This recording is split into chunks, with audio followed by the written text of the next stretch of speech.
আসসালামু আলাইকুম রহমতুল্লাহ। প্রিয় বন্ধুরা, আজকে আমি আপনাদেরকে পবিত্র কোরআনের এমন একটি পাওয়ারফুল সূরা শোনাতে যাচ্ছি, যে সূরাটি শুধুমাত্র একবার শুনলে 24 ঘন্টার মধ্যেই সুসংবাদ পাবেন। মনের সকল আশা আকাঙ্ক্ষা পূরণ হয়ে যাবে। এই সূরাটি শুনতে শুনতে আপনি যা ভাববেন তাই হবে ইনশাআল্লাহ। এই সূরাটি শুনে আমি নিজেই ফল পেয়েছি, আপনারাও পাবেন।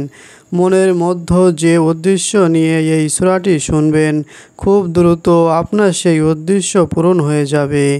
এটি কোরআনের সেই সূরা যার দ্বারা আপনি আপনার প্রতিটা কাজ সফল করতে পারবেন ইনশাআল্লাহ।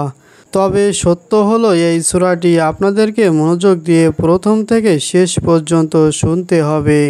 যদি অর্ধেক শুনে চলে যান তাহলে কাজ হবে না। আল্লাহর কাছে দোয়া করি, হে আল্লাহ, যারা কোরআনের এই সূরাটি শোনার জন্য অধীর আগ্রহে বসে আছে, আপনি তাদের মনের সকল আশা আকাঙ্ক্ষা পূরণ করে দিন, আমিন। তো চলুন সূরাটি শুনে নেওয়া যাক।